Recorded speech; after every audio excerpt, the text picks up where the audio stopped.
우리 함께 자리에서 일어나시겠습니다. 너희 예수께 조용히 나가 고백하며 찬송하겠습니다.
여호와께서 그들 앞에서 가시며 낮에는 구름 기둥으로 그들의 길을 인도하시고 밤에는 불기둥을 그들에게 비추사 낮이나 밤이나 진행하게 하시니 낮에는 구름 기둥 밤에는 불기둥이 백성 앞에서 떠나지 아니하니라.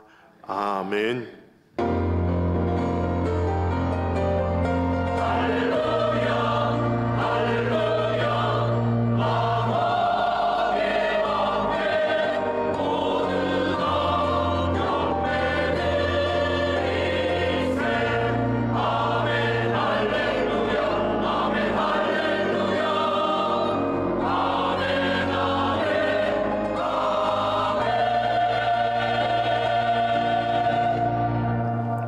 우리 함께 사도신경 하심으로 우리의 신앙을 고백합니다.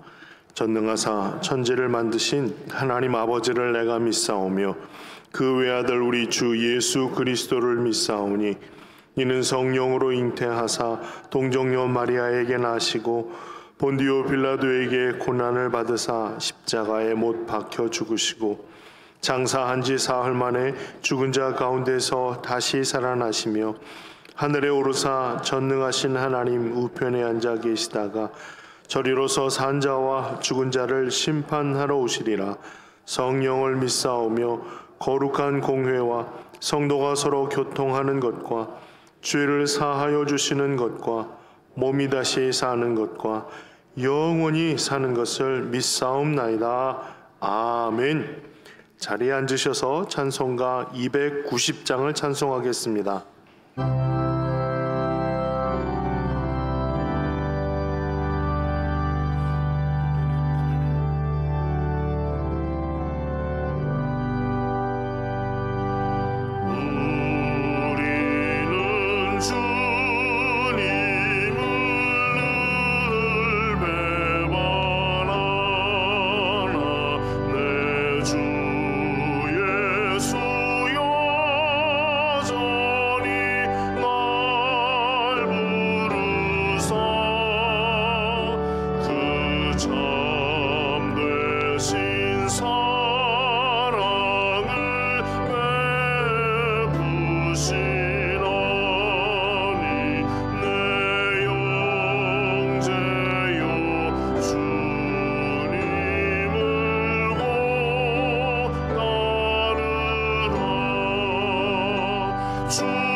처음과 끝이 되시며 세세토록 홀로 영광 받으시기에 합당하신 하나님 아버지, 우리를 하나님의 형상대로 빚으시고 보시기에 좋았더라 하시며 만복을 허락하신 하나님 아버지의 그 크신 사랑과 은혜에 감사와 영광을 올려드립니다. 아멘. 창조주 하나님의 특별한 섭리 가운데 우리를 자녀 삼아주시고 변함없는 진리 가운데로 인도하심과 성령 하나님의 조명하심으로 예수 그리스도를 나의 구주로 믿고 고백하게 하심도 감사를 드립니다. 아멘. 오늘 이 예배 자리로 우리 모두를 인도하심에 감사드리며 하나님 임재 가운데 경배와 찬양이 넘쳐나게 하시고 모든 간구의 기도가 응답되는 복된 시간이 되게 하시옵소서. 아멘. 사랑이 무궁하신 하나님 아버지, 부족하고 연약한 우리 모두를 죽기까지 사랑하셔서 우리의 죄값을 대신 치르시고 십자가에서 다 이루신 주님의 대속의 은혜를 생각하며 서로 사랑하고 용서하며 화평을 이루며 살게 하시옵소서.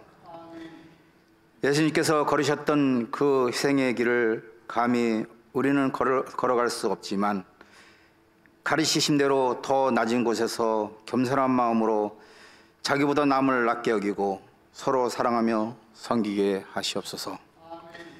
지금은 사순절 기간을 보내고 있습니다. 예수님의 고귀한 희생 앞에 근신하고 아무도 질 수 없었던 십자가를 지신 그 기쁜 사랑을 가슴 깊이 묵상하며 십자가만 자랑하며 살게 하시옵소서. 일산 장로교회가 주의 사랑으로 충만하기를 원합니다.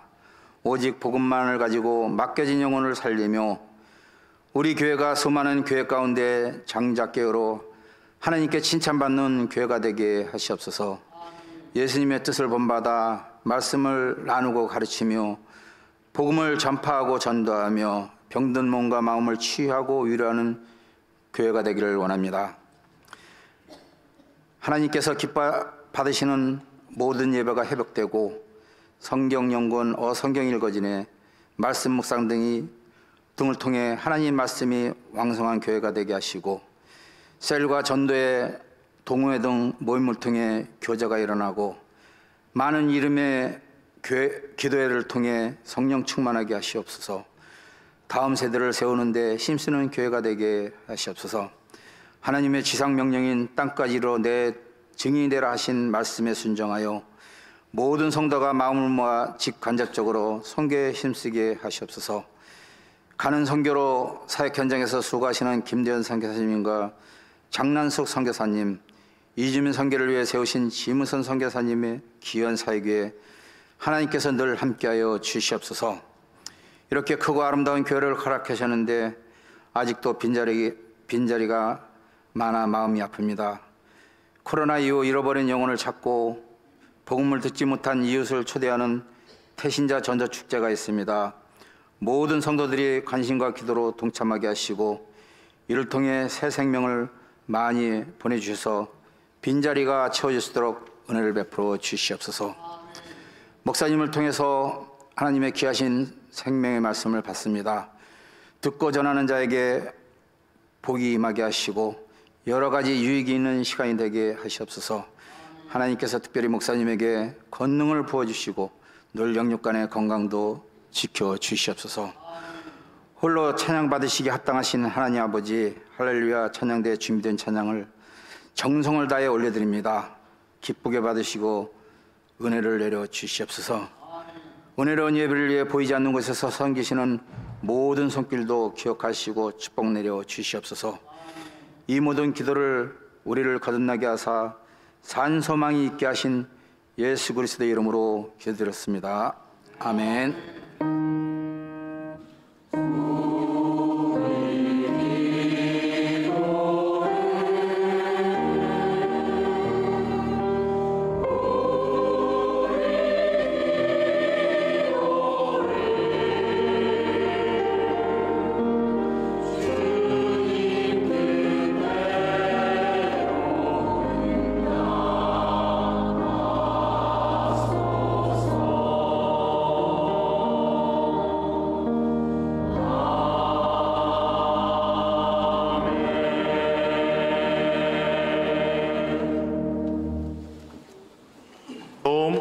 샬롬, 주님의 평안을 구합니다. 하나님께서 은혜와 또 평안으로 함께 하시고 힘주시고 능력 더하시기를 기원드립니다.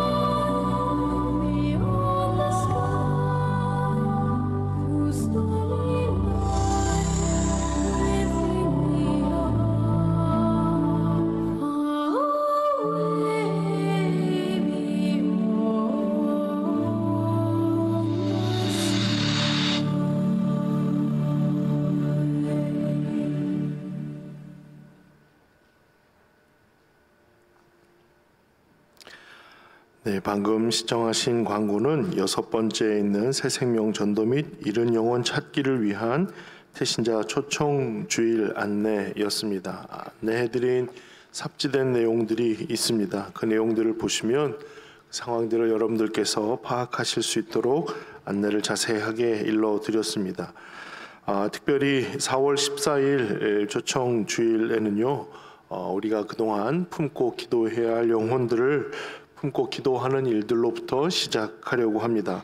1, 2주, 3, 4, 5주까지의 모든 주간에 우리의 임무들을 다 기록해 놨는데요. 특별히 이번 주까지는 기도하는 일들, 품고 기도하는 일들, 누가 어떠한 영혼들이 오늘도 우리의 품 안에 함께 기도해야 할 영혼들인지를 알고 기억하는 일들을 시도하려고 하는 것입니다. 그래서 여러분들께서 가지고 있는 여러 마음들을 가지고 기도할 이름을 적으셔서 이것을 사무실이든 혹은 교육자이든 또 헌금함이든 제출해 주시면 이것이 같이 기도할 제목들이 되어서 함께 기도하는 일들로 채워지고자 하는 일입니다. 4월 달에 있는 초청주일과 함께 또 하반기에도 한번 다시 초청주일 행사를 가지려고 하는데요. 그러니까 이번 꼭 어떤 목표를 가지고 이름을 기록하고 기도하는 것뿐만이 아니라 올 한 해 동안 우리가 품고 기도할 영혼이라 생각되는 영혼들을 품고 기도해 주시고, 봄이든 또 가을이든 우리가 허락되는 대로 함께 해 주시는 마음들을 가지고 초청하고 또 기도하는 일들을 계속 이어가고자 합니다. 여러분들께서 꼭 삽지된 내용들을 잘 꼼꼼히 읽어봐 주시고 또 필요한 부분들 기록하셔서 제출해 주시면 교회가 함께 기도하도록 하겠습니다. 그리고 초청 주일을 앞서서 전도 특공대, 또 수요 전도, 토요 전도대 하는 모든 일정들을 통해서 계속 전도하는 일들을 이어가고자 합니다. 여러분들이 그 마음을 함께 모아 주시기를 부탁을 드리겠습니다. 교회 소식 첫 번째 보시면 고난주간 특별 새벽 기도회 안내를 미리 드립니다. 3월 25일부터 시작해서 그 한 주간 금요일까지 새벽 예배를 고난주간에 맞추어서 특별한 마음으로 하나님 만나는 시간들을 가지려고 합니다.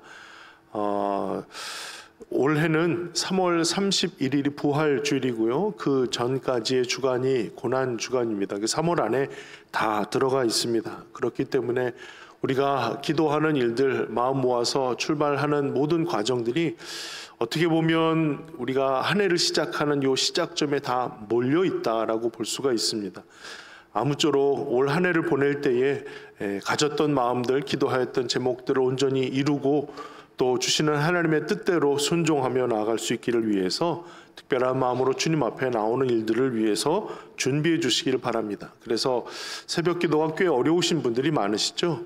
그런 분들을 위해서 알람을 맞춰놓고 미리 연습하는 것도 권면해 드립니다. 그래서 그래도 특별 새벽 기도에만 나온다라고 눈치 받는 일이 없도록 위해서 이제 미리 몇 주 이렇게 나오기도 하시고, 그래서 얼굴을 좀 익혀주시고 자연스럽게 그 대열에 동참하실 수 있으면 훨씬 부드러우실 거라고 권면해 드립니다. 여러분들에게 미리 알려드리니까 2주간 잘 준비하면서 특별한 하나님의 은혜를 함께 구할 수 있기를 바랍니다. 오늘 오후 예배는 교구 연합 헌신 예배로 드리겠습니다. 각 교구 안에 주시는 하나님의 헌신의 마음들을 모아서 함께 고백하고자 합니다. 남녀전도회 연합회 순회 헌신 예배가 다음 주일 오후 예배 가운데 있습니다. 서울 북로회 안에 남전도회 연합회가 있고요. 매달마다 순회하면서 헌신 예배하는 것을 그때마다 이제 광고를 드렸는데 이번에는 우리 교회에서 진행이 됩니다. 그래서 다음 주 오후 예배 때는 외부에 있는 여러 남전도 회원들이 모이게 되는데요. 특별히 기도해 주실 부분들은 교회마다 남자들의 헌신들이 그렇게 많지는 않습니다.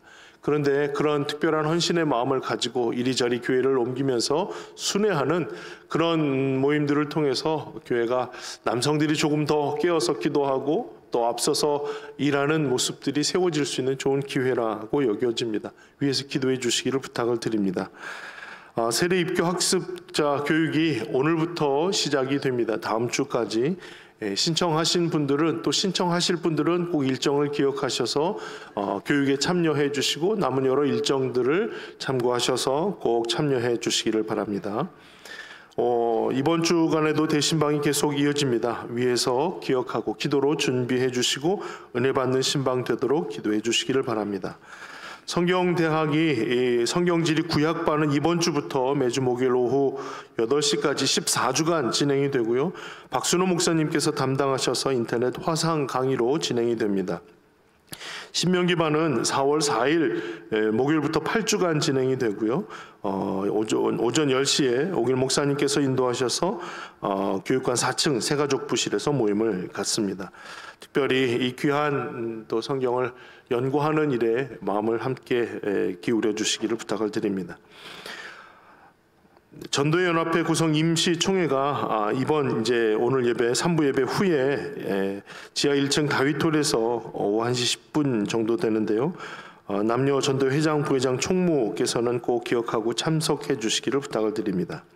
1분기 남전도의 연례가 3월 12일 화요일 오후 5시 1층 나무와 열매에서 1려 전도의 원래가 오늘 오후 1시 10분 잠호실에서 모임을 갖습니다. 2024년 어와나 입단식이 3월 17일 주일 오전 11시 반 지하 1층 한너울에서 진행이 됩니다. 어와나 관계하시는 분들 또 우리 자녀를 보내주신 분들 함께 기억하시고 다 참여해 주시기를 바랍니다. 임용 무료 봉사 시행을 안내해 드립니다. 3월 13일 이번 주 수요일부터 지하 1층 다윗홀에서 진행이 되는데요. 60세 이상 본교회 성도 및 지역 주민이면 누구나 다 오실 수가 있겠습니다. 어르신들을 섬기고 또 세우는 일을 위해서 봉사하고 헌신하는 손길을 축복해 주시고 아름다운 헌신이 될 수 있도록 기도해 주시기를 바랍니다. 북스마일 클럽 3월 활동 안내입니다. 선정도서 복구 꿈에게 냉장고를 보내야겠어 라는 책으로 동물 피규어로 한 천연 비누를 만들면서 자연환경 동물 보호의 마음을 가꾸는 일을 하려고 합니다. 3월 23일 토요일 오전 10시 1층 나무와 열매에서 모임을 갖겠고요. 초, 중등부 학생들이 대상인데요. 12명만 선착순으로 받습니다. 김유리 집사님께 문의해 주시기를 바랍니다. 문화예술부에서 악기, 음악, 미술 등 지도하실 강사님을 모집하고 있습니다. 함께 강사로 수고하실 수 있는 분들이 있으시다면 손윤아 권사님께 문의해 주시기를 바랍니다. 지난 주간에 장례가 있었습니다. 충만 12셀 우상 신집사님 모친께서 소천하셨고 또 충만 3셀 박선미 집사님 부친께서 또 소천하셨습니다. 가정을 위해서 위로해 주신 모든 분들께 가정을 대신해서 감사 인사를 드리고 또 귀한 가정이 하나님 소망 가운데에서 늘 위로받으며 살아갈 수 있도록 기도해 주시기를 부탁을 드리겠습니다. 광고는 여기까지입니다. 하나님 말씀 같이 볼까요? 본문의 말씀은 디모데전서 2장 1절부터 5절입니다. 디모데전서 2장 1절부터 5절까지의 말씀을 제가 읽겠습니다. 그러므로 내가 첫째로 권하노니 모든 사람을 위하여 간구와 기도와 도구와 감사를 하되 임금들과 높은 지위에 있는 모든 사람을 위하여 하라. 이는 우리가 모든 경건과 단정함으로 고요하고 평안한 생활을 하려 함이라. 이것이 우리 구주 하나님 앞에 선하고 받으실 만한 것이니 하나님은 모든 사람이 구원을 받으며 진리를 아는 데 이르기를 원하시느니라. 하나님은 한 분이시요 또 하나님과 사람 사이에 중보자도 한 분이시니 곧 사람이신 그리스도 예수라. 아멘.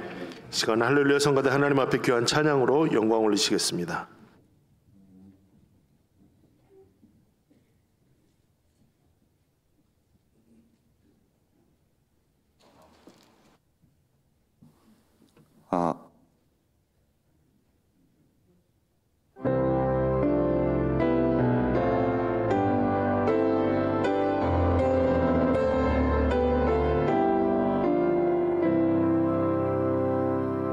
나 어젯밤에 잘 때 한 꿈을 꾸었네. 그 옛날 예루살렘 성의 곁에 섰더니 허다한 아이들이 그 묘한 소리로 주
산나 찬미 소리 들리지 않는다. 햇빛은 아주 어둡고 그 광경 참담해. 이는 십자가에 달리신 그때의 일이라. 이는 십자가에 달리신 그때의 일이라.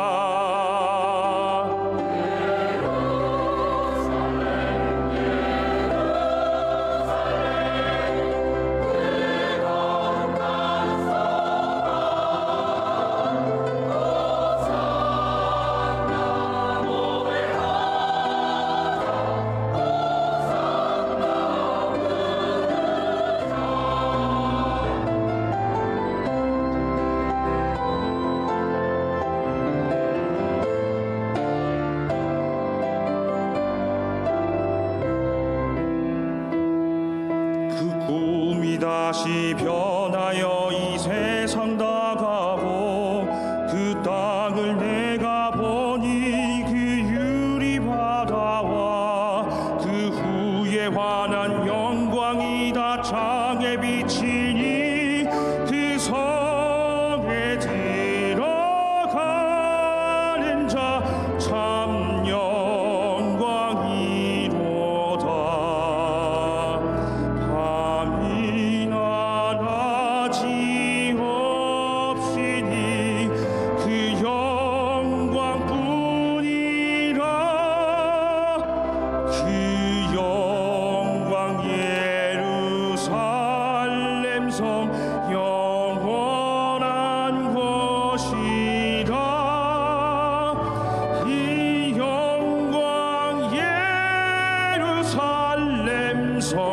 참 빛난 곳일세.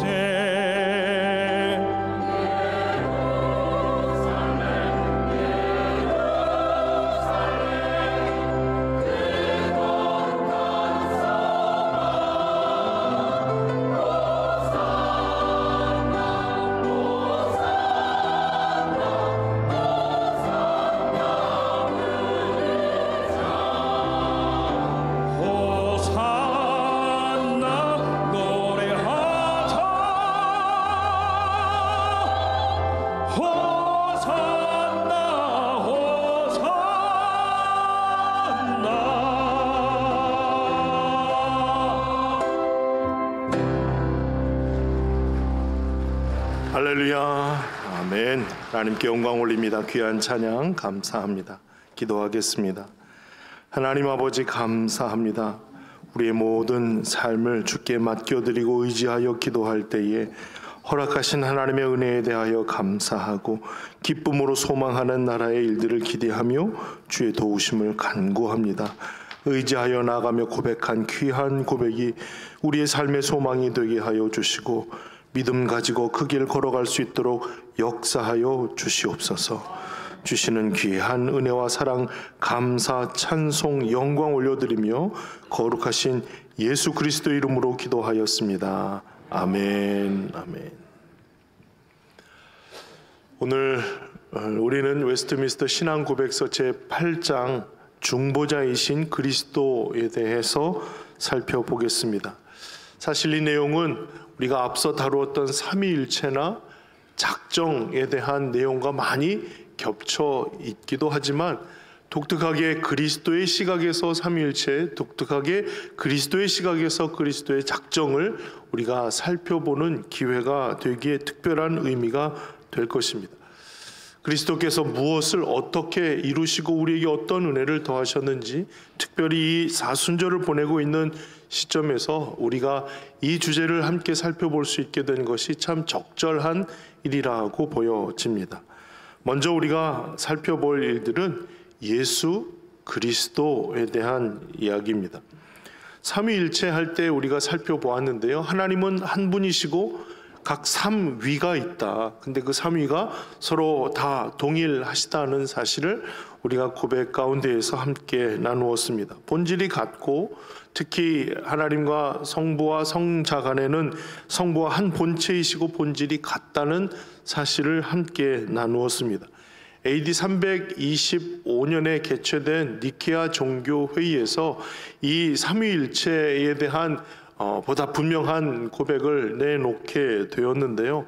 여기에서는 성부와 성자가 동일 본체, 동일 본질이라는 내용을 가지고 분명하게 선언하는 일이 있습니다. 이게 헬라어로 호모우시오스라고 하는데요. 이 호모우시오스는 동일하다, 본질이, 그리고 그 형체가 동일하다는 것을 분명하게 밝히고 있는 일입니다. 왜 이렇게 강조해서 밝혀야 되는가? 그동안에는 성부와 성자 간에 서로 간에 여러 다양한 논란들이 많았거든요. 아버지가 계시고 아들이 계신데 아버지가 아들을 낳았다고 하는데 이게 시간적인 격차가 생겨야 되는 거 아닌가라는 거예요. 그래서 아버지가 먼저 있고 아들이 나중에 있는, 그래서 아버지는 창조주이시고 아들은 피조물인, 그와 같은 이야기들을 하는 사람들도 있었고, 또 예수 그리스도의 신성을 너무 강조한 나머지 인성에 대해서 완벽한 인간의 성격을 가지고 성품을 가지고 계신 분이라는 사실을 간과하는 일들이 일어나게 된 것이죠.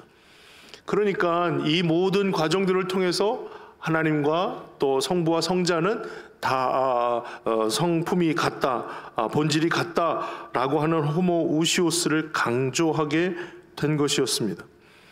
그러면서 예수 그리스도라는 단어에 대해서 우리가 조금은 더 강조해야 하는, 우리가 분명히 기억해야 하는 부분이 있다는 것이죠. 예수 그리스도라는 말은 예수님은 그리스도시다라는 말이에요. 예수님은 그리스도시다. 그러면 그리스도라는 말의 의미는 기름 부음을 받은 자라는 의미가 있습니다. 그리스도는 기름 부음을 받은 자라는 뜻의 헬라어예요.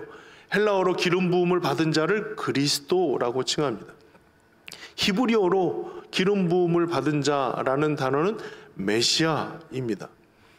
그러니까 구약 시대의 메시아는 기름 부음을 받은 자, 사람들 중에 기름 부음을 받은 자들이 있지만 하나님의 기름 부음으로 인해서 우리 가운데 구원하실 영적인 구원자, 우리의 육체와 우리 모든 삶을 구원하실 구원자를 기대하고 기다리고 있었던 것이죠.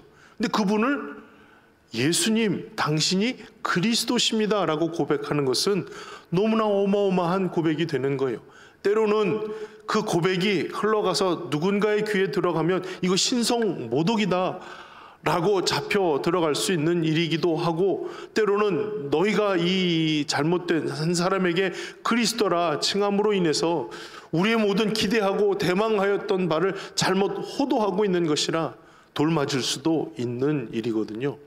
그러니 쉽게 고백할 수 있는 내용은 아닙니다만은 우리가 잘 아는 마태복음 16장 16절에 베드로가 이르되 대답하여 이르되 주는 그리스도시요 살아계신 하나님의 아들이십니다. 주님은 그리스도십니다. 이 말은요 어마어마한 고백이 되는 거예요. 제자들이 선생님한테 선생님 혹은 주님이라고 고백하는 것은 흔히 있을 수 있는 이야기지만 그 당신이 그리스도십니다 라고 고백하는 것은 어마어마한 고백이라는 겁니다. 그 위대한 고백이 지금도 우리가 고백의 모델로 삼고 계속 우리의 신앙이 고백을 할 때마다 이 귀한 고백을 떠올리고 있는 것이죠. 그러니 중요한 것은 제2위격이신 예수님께서, 성자 하나님이신 예수님께서 이 땅에 그리스도로 오셔서 행하신 일이 무엇인가를 밝히는 일이에요. 그것은 바로 하나님의 구속의 역사를 이루신 것, 하나님이 계획하신 구속의 역사를 완성하신 것이라고 볼 수가 있습니다. 곧 그리스도는 하나님의 구원의 사역을 온전히 이루시도록 작정이 되어 하나님의 공의를 이루어 의와 영광을 드러내셨다는 겁니다.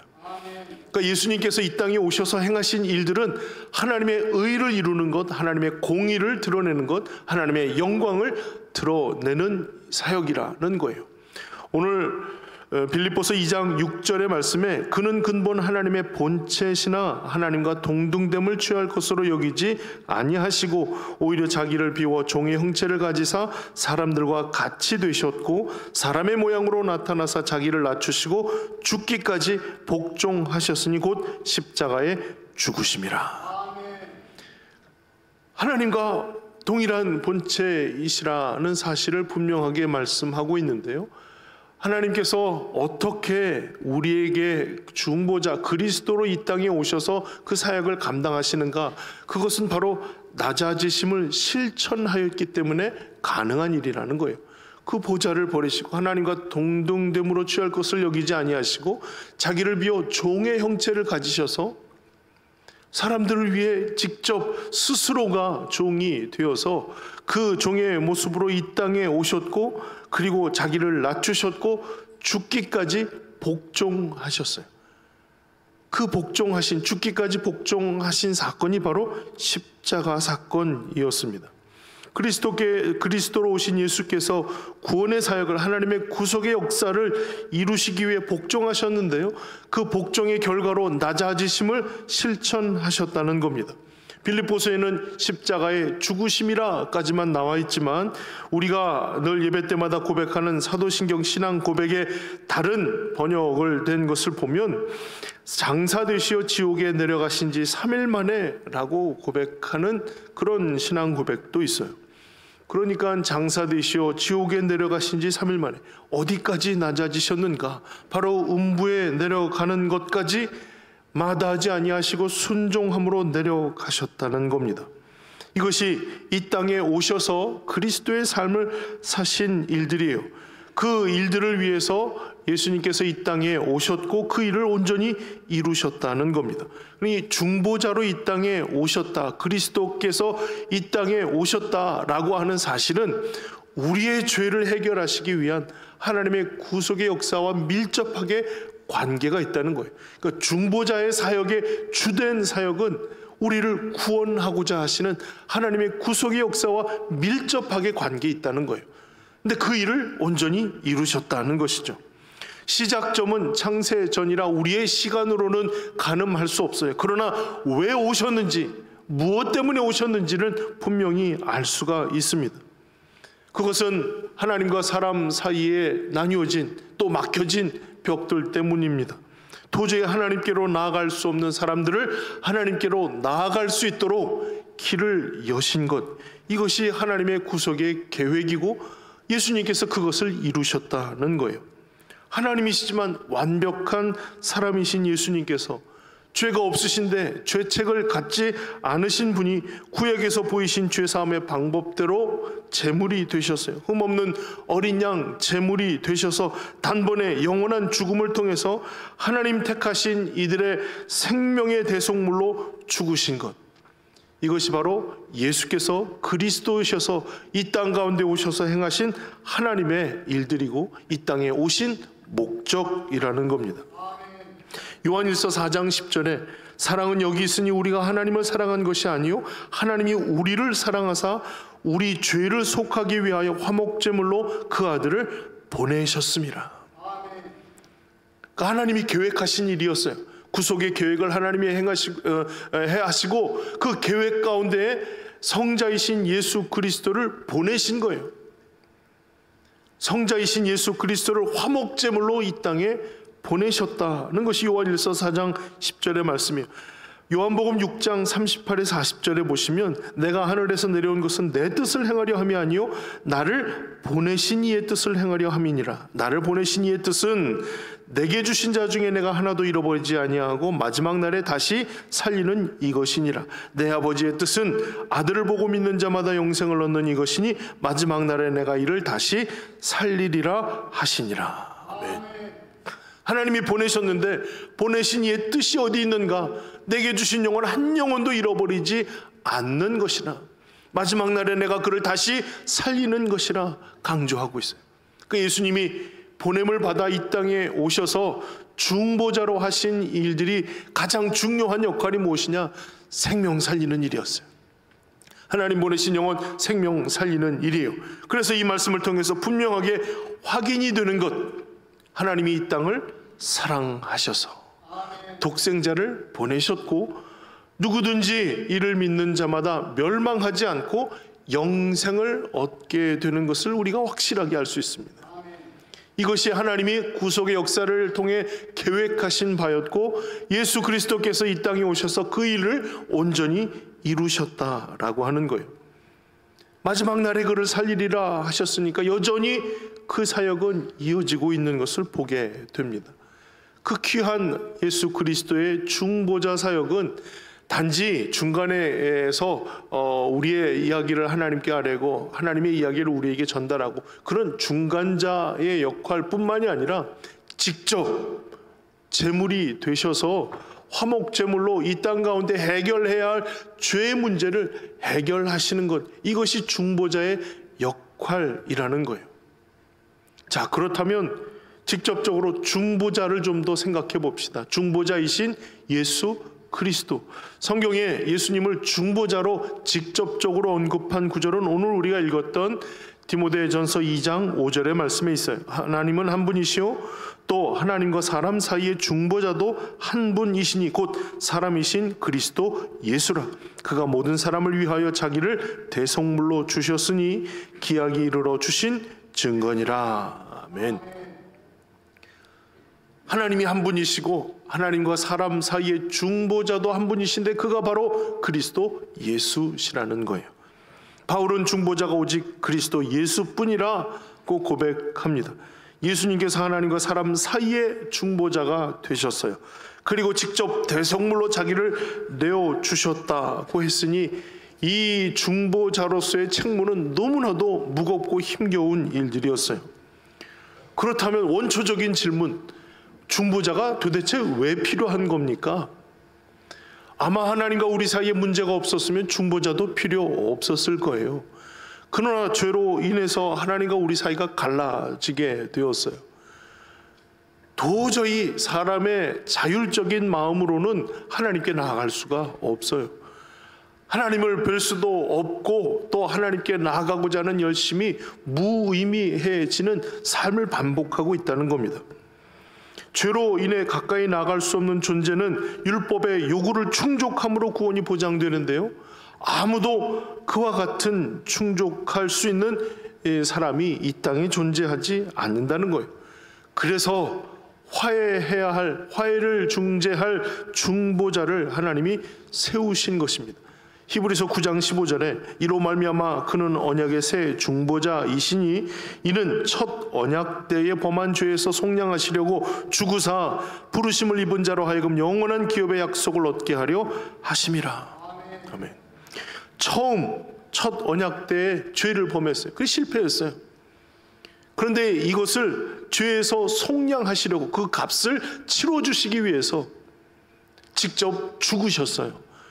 그 몸으로, 그 목숨으로 우리를 대신해서 죄의 값을 치루어 주셨다는 말이에요. 그래서 택한 자들로 하여금 영원한 기업의 약속을 얻게 하시기 위한 중보자의 역할, 그것을 몸소 행하셨다라고 하는 겁니다. 그만큼 중보자로서의 중요한 역할은 죄에서 속량하는 일이에요. 그만큼 죄는 하나님과 사람을 완전히 갈라버렸어요. 그래서 죄 지은 이에게 주어지는 죄의 죄의 값은 사망이에요. 스스로 사망의 몸을 자유하게 할 수 있는 사람은 없습니다. 그런데 하나님께서 이미 그 일을 온전히 이루실 수 있도록 모든 이름 위에 뛰어난 사람의 이름으로 사망에서 자유케 되어 중보자이면서도 첫 열매로 이 땅에 오시게 되었어요. 그래서 예수님께서 십자가상에서 다 이루었다 라고 선언하시잖아요. 이 말을 있는 그대로 표현하면 다 갚았다라고 하는 말이에요. 사람이 죄 가운데 머물면서 죄의 빚을 지게 되었어요. 빚은 무엇으로 갚아야 하냐면 목숨으로 갚는 거예요. 죄의 값이 사망이니까 그 값으로 대신해야 하는데요, 사망에서 자유할 수 있는 그런 온전한 영혼이 없다는 거예요. 그런데 예수님께서 이 땅에 오신 것과 이 땅에서의 모든 삶을 살아가며 죄로 인해 책임을 받아야 할, 죄로 인해 값을 치러야 할 일이 아무것도 없는 인생을 살아오셨다는 거예요. 그런데 그분이 흠없는 어린 양이 되어 직접 대속물로 모든 사람들의 죄의 값을 내가 다 갚았다, 이제 다 이루었다 라고 십자가상에서 선언하셔서 진정 예수님의 일로 인해 다 갚게 되었어요. 그래서 우리에게는 죄의 죄의 값으로 빚진 것이 없는 상태가 되었다는 거예요. 무엇 때문에요? 예수님의 십자가로 인해서, 그 십자가로 인해서 다 이루었다 하신 그 다 안에 우리의 죄책도 함께 포함되어 있다는 거예요. 그래서 다 갚았다, 죄의 책임을 다 이루셨다 라고 말씀하고 있는 거예요. 자, 그러면 여기서 또 한 가지 질문. 여러분, 그럼 예수님께서 갚았다라고 하셨는데 누구에게 갚은 겁니까? 누구에게 그 값을 치르신 거예요? 죄의 값이 사망이라고 했으면 혹 그 사망의 주관자가 되는 그 사탄의 권세에게 다 갚은 것일까요? 세상 공중 권세 잡은 이들에게 모든 권한이 있으니 그들에게 갚았다라고 얘기할 수 있을까요?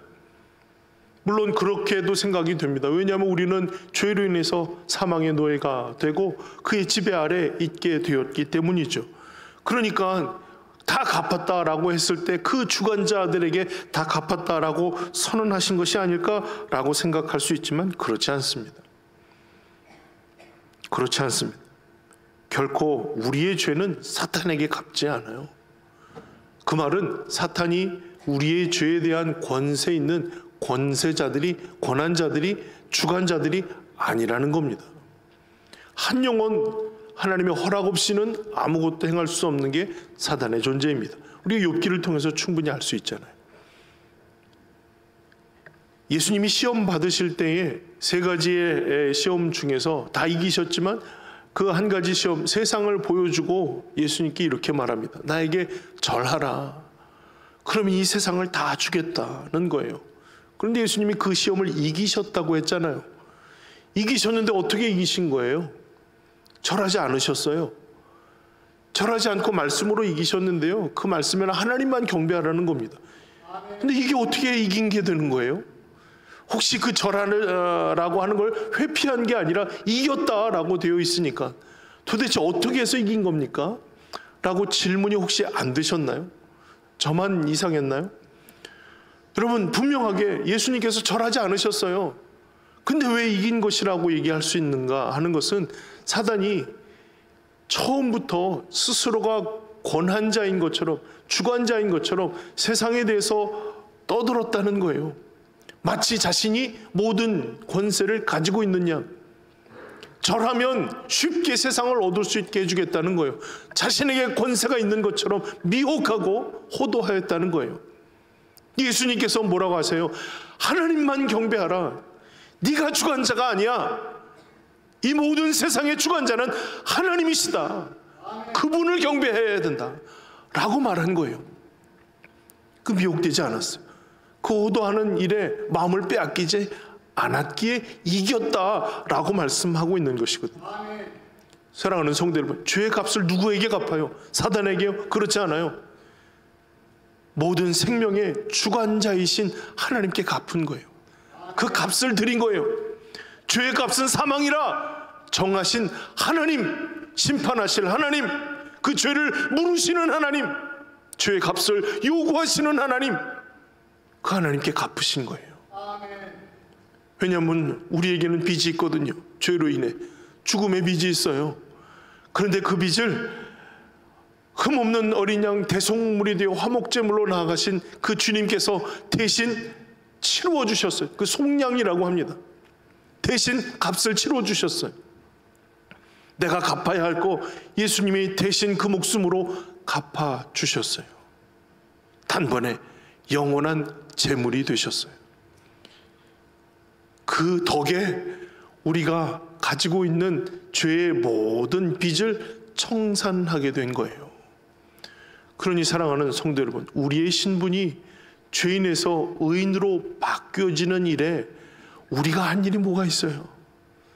우리가 관여해서 계획하고 준비하고 실행하는 일에 우리가 관여한 게 뭐가 있어요? 그러나 주님이 이 모든 일들을 계획하고 준비하고 실행하여 이루어 주신 거예요. 그 예수 그리스도의 십자가, 그 십자가의 보혈 덕분에 우리는 죄인의 신분에서 의인의 신분으로 그 신분을 바꿀 수 있게 된 것이죠. 이 놀라운 사역이 중보자의 사역이라는 겁니다. 다 갚으신 하나님의 공의가 갚으셨기에 다 드러나게 되었어요. 죄의 값을 사망으로 정하셨는데 그 공의가 예수 그리스도의 죽으심으로 다 이루어졌어요. 사망으로 받으신 거예요. 그래서 하나님의 공의, 의가 드러나고 하나님의 영광을 높이는 일들이 바로 그 십자가의 죽으심을 통해서 일어나게 된 일입니다. 그래서 중보는요 단지 어떤 위대한 사람, 열심히 있는 사람, 어떤 사역의 하나의 일들로 우리가 이야기할 수 있는 말이 아닌 것이죠. 이 위대하고 놀라운 일들을 감히 우리가 어떻게 그 일들을 행할 수가 있겠어요? 우리가 어떻게 영혼을 대신하고 그 영혼을 책임지고 하나님 앞에 그 영혼을 대신하여 값을 치루어 줄 수가 있겠어요? 자격도 없고 할 수도 없는 사람들이에요. 이사야 53장 6절에 우리는 다 양 같아서 그릇 행하여 각기 제 길로 갔거늘 여호와께서는 우리 모두의 죄악을 그에게 담당시키셨도다. 주님이 우리의 모든 죄악을 담당하신 거예요. 그래서 하나님의 공의를 이루셨고 그 영광을 드러내신 것이죠. 여러분, 그게 얼마나 절망적인 일인지 아세요? 그냥 담당하셨으니까 좀 무거우시겠다 정도가 아니라 엘리 엘리 라마 사막다니, 나의 하나님 나의 하나님 어찌하여 나를 버리셨습니까? 하나님의 가장 완벽한 절망을 경험하는 순간까지 가시게 된 거잖아요. 하나님과 본체가 같으신데 어떻게 하나님의 버림이 될 수 있어요? 그런데 그 죄를 담당하심으로 하나님의 버리심을 직면하게 된 거예요. 그리고는 그 음부의 권세까지 나아가시게 된 것이죠. 중보자 예수 그리스도로 인하여 우리는 나음을 입고 평안을 얻게 되었어요. 우리의 죄악과 우리의 허물 때문에 차마 감당할 수 없는 사망의 빚을 예수 그리스도께서 순종하심으로 그 모든 빚을 다 갚아주셨어요. 이것이 중보자 예수 그리스도께서 이 땅에서 우리를 향하여 행하신 하나님의 구속의 일들이에요. 그거 다 이루셨다고 했으니까 우리가 의심할 여지가 없는 거 아닙니까? 우리가 하나님의 자녀이고 우리의 신분이 죄인에서 의인으로 바뀌었다는 사실을 의심할 수 없는 일이 아니에요? 주님이 아직 몇 사람은 남기고 그래도 대충 다 이루었어가 아니라 다 이루었다라고 선언하신 것은, 그것이 이루어졌다라고 하는 것은 우리가 살았다는 증거 아닙니까? 그 예수를 믿는 자마다 멸망치 않고 영생을 얻게 하시는 하나님의 사랑의 증거를 우리가 믿음으로 받는 거예요. 그 놀라우신 하나님의 일들을 우리가 받고 믿고 의지하며 주님이 허락하신 귀한 생명의 기쁨을 누리는 귀한 삶을 살아가시기를 주의 이름으로 축원합니다. 한 가지 더 질문. 그러면 우리도 중보자인가? 라는 질문이에요. 왜 이런 질문을 하게 되는가 하면, 얼마 전 우리가 이제 중보 기도 헌신자 헌신 예배를 같이 드렸잖아요. 그 중보 기도하기 위해서, 남들을 위해서 기도하는 그 기도에 우리가 조금 더 힘을 내겠습니다라고 헌신하는 그 헌신을 축복하고 온전한 헌신이 있기를 바라고 함께 예배하였어요. 이를 두고 어떤 분들은 어떻게 중보라는 단어를 사람들에게 사용할 수 있는가라고 말씀하시는 분들이 있죠. 그 우려와 그 생각들은 맞는 말입니다. 중보라는 말은 함부로 입에 담을 수 없는 너무나도 값지고 귀한 이름이죠. 그런데 그 예수 그리스도 외에 다른 중보자가 없음을 안다면 함부로 중보라는 이야기를 쓸 수는 없을 겁니다. 그 중보, 그 그리스도라고 하는 말의 의미가 기름 부음을 받은 자라고 했잖아요. 왕이고 제사장이고 선지자이고, 이들의 공통점은 하나님의 대리자였다는 거예요. 하나님이 하실 수 있는 일을 하나님이 사람들에게 맡겨서 그 일을 감당하게 하셨어요. 그 왕은 하나님을 대신하여 다스림을 행하는 자, 제사장은 하나님의 죄의 용서를 구하고 하나님의 죄의 용서를 선언하는 자, 선지자는 하나님의 말씀을 있는 그대로 전달함으로 하나님의 뜻이 어디 있는지를 밝히는 자. 하나님의 대리자로 하나님의 역할을 감당하는 사람들이 바로 이 그리스도 기름 부음을 받은 자들의 역할이었어요. 그러니까 이미 그 시대에 그리스도라 칭함을 받는 이들이 있었던 것이죠. 그러니까 그들은 예수 그리스도 진정한 중보자가 오시기 전까지의 그림자 역할을 감당하는 사람들이었어요. 중요한 것은 그들이 중보의 온전한 모습들은 아니었을지라도 그와 같은 역할을 감당하는 사람들이 구약시대에 있었다는 거예요. 그래서 바울은 분명하게 중보자가 한 분이시라 규정하게 된 것이죠. 그런데요, 예수님께서 죽으시고 모든 중보자로서 그리스도의 역할을 마치시고 부활하셔서 제자들에게 나타나시면서 주신 말씀을 살펴보면 이렇습니다. 요한복음 20장 21절에 예수께서 또 이르시되 너희에게 평강이 있을지어다. 아버지께서 나를 보내신 것 같이 나도 너희를 보내노라. 예수 그리스도께서 중보자로서의 역할을 감당하시면서 분명하게 선언하셨던 내용이 아버지께서 나를 보내신다는 거예요. 보내셨기에 보내심을 받은 화목제물로 보내심을 받고 또 내 뜻을 행하려고 하는 것이 아니라 나를 보내신 이의 뜻을 행하려 하신다라고 하는 말씀을 선언하시면서 보이셨던 말씀을 그대로 제자들에게 반복하고 있어요. 아버지께서 나를 보내신 것처럼 나도 너희를 보낸다. 이것은 분명 사도로서 해야 할 막중한 책무가 있다는 것을 알려주는 거예요. 이 땅 가운데 예수 그리스도의 중보의 사역들을 이어 감당해야 할 이들의 모습들을 그들에게 선언하시는 거예요. 왜 그렇게 말씀하느냐? 그 말씀하신 이후에 그 이후에 9절 23절에 너희가 누구의 죄든지 사하면 사하여질 것이요 누구의 죄든지 그대로 두면 그대로 있으리라 하시니라. 이 땅에 오셔서 중보자로서 직접 그 죄의 사함을 위하여 몸을 던지신 거잖아요. 그런데 제자들에게 이렇게 말씀하시는 거예요. 아버지께서 날 보내신 것처럼 나도 너희를 보낸다. 그러니 누구의 죄든지 사하면 사하여지고 누구의 죄든지 그대로 두면 그대로 있을 것이다. 죄사함의 중요한 사명 일들을 그들에게 맡기시는 것을 보게 됩니다. 물론 우리는 예수 그리스도의 십자가의 희생에 적합한 자격도 아니고 권세와 지위도 없어요. 그러나 예수께서 말씀하신 대로의 직분은 분명 예수 그리스도의 중보자 역할이라는 것을 우리는 분명히 알 수가 있어요. 여전히 부족한데 말이죠. 여러분, 베드로가 닭 울기 전에 3번 부인할 것을 말씀하시면서 함께 주셨던 말씀이 누가복음 22장에 나오는데요. 29절부터의 말씀을 보면 내 아버지께서 나라를 내게 맡기신 것 같이 나도 너희에게 맡겨 너희로 내 나라에 있어 내 상에서 먹고 마시며 너는 또는 보좌에 앉아서 이스라엘 12지파를 다스리게 하려 하노라. 시몬아 시몬아 보라 사탄이 너희를 밀가부르듯 하려고 요구하였으나 그러나 내가 너를 위하여 네 믿음이 떨어지지 않기를 기도하였노니 너는 돌이킨 후에 네 형제를 굳게 하라. 아멘.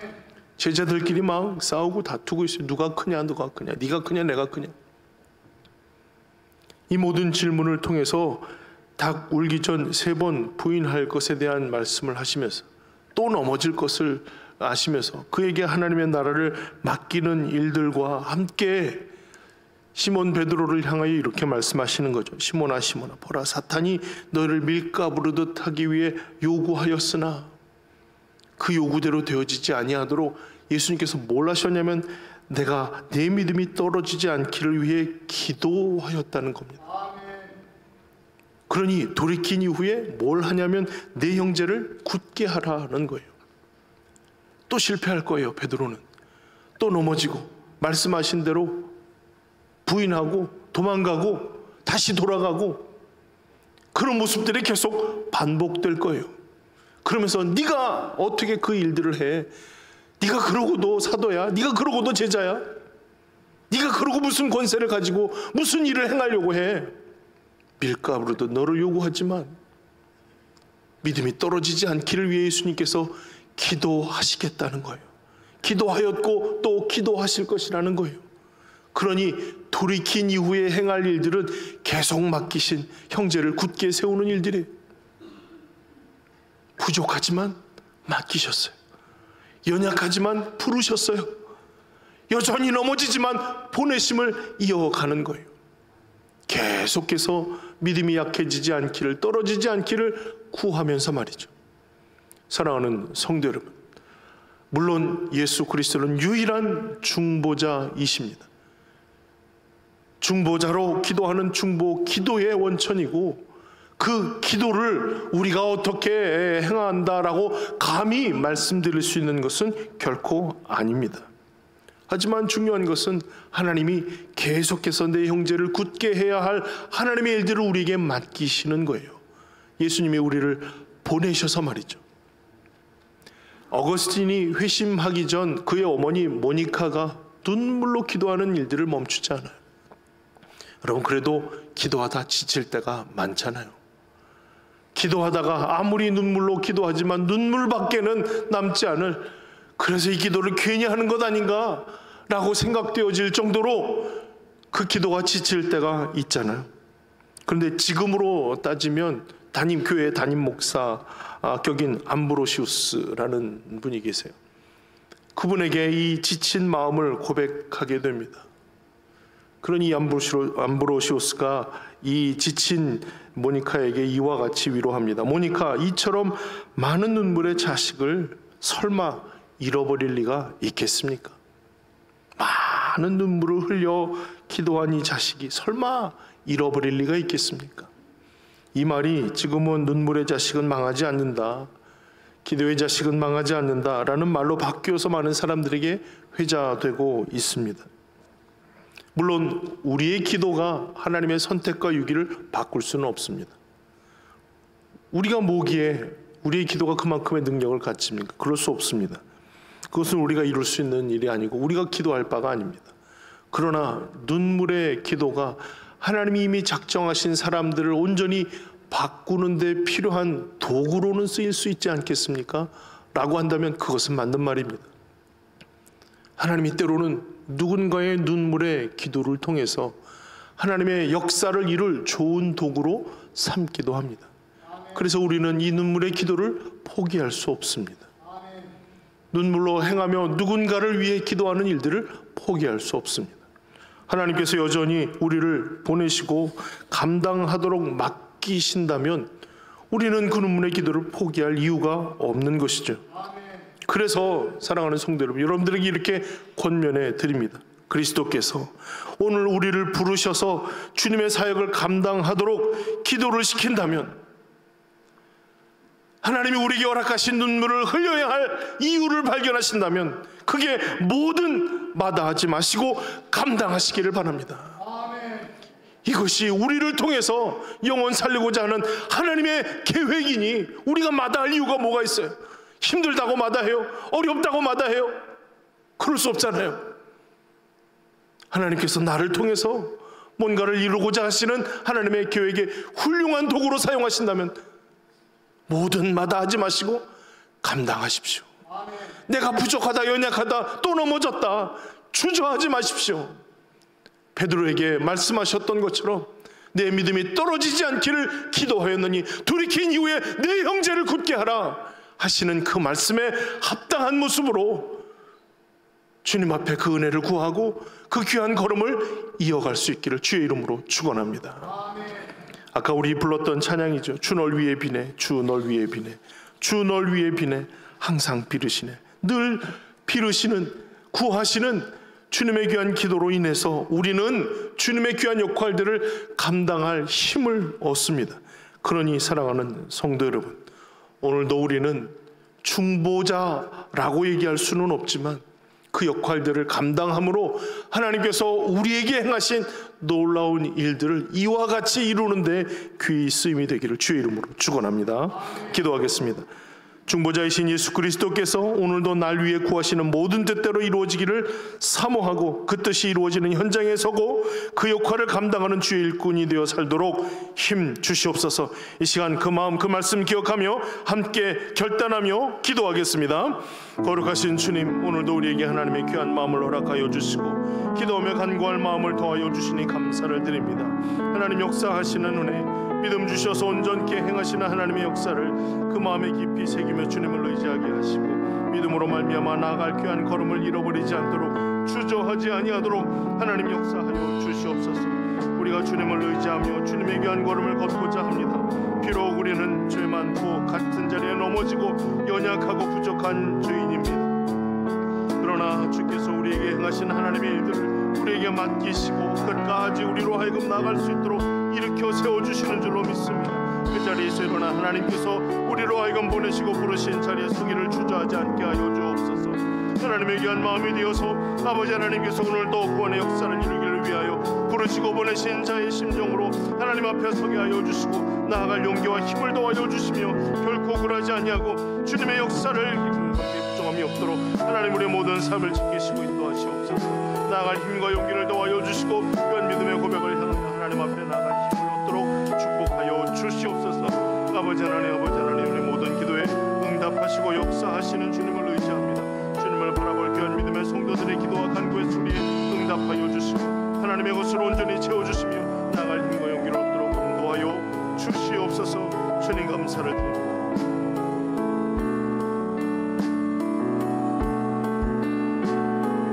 우리 함께 고백하며 나갑시다. 일어나라 아버지 사랑으로, 일어나라 아버지 사랑으로, 아버지 능력으로 서로 하나 되어 그 빛을 비추라. 노래하라 아버지의 사랑을, 아버지의 그 심을 이 삶의 노래로 주님을 나타내라. 일어나라. 우리 함께 자리에서 일어나시겠습니다. 함께 고백하며 나갑시다. 교회여 일어나라.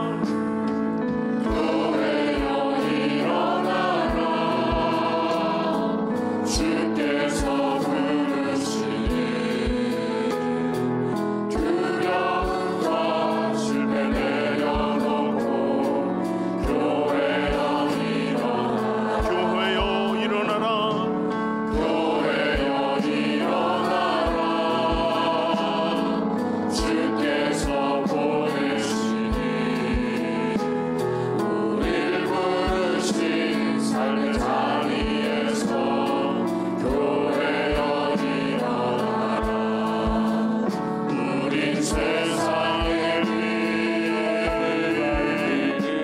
하나님의 편지,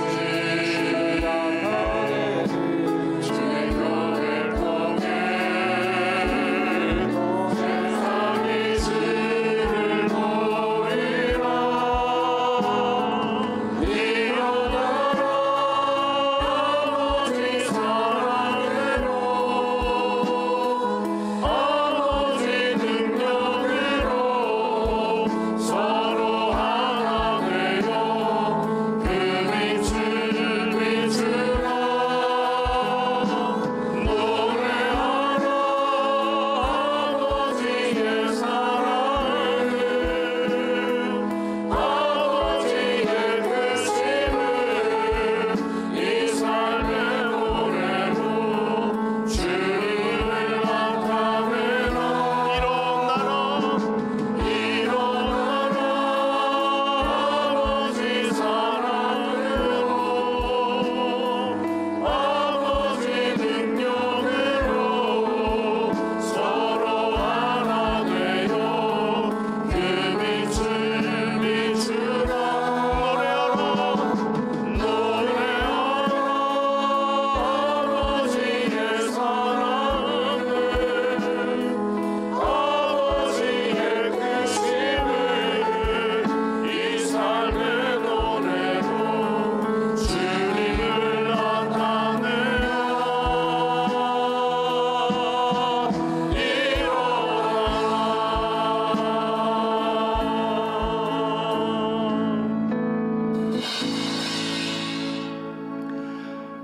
하나님 아버지 감사합니다. 오늘도 우리를 붙들어 주셔서 주님의 은혜의 날개 아래 품어 주시고 믿음 가지고 순종하며 그 길 걷기를 위하여 결심하여 다짐케 하시니 감사를 드립니다.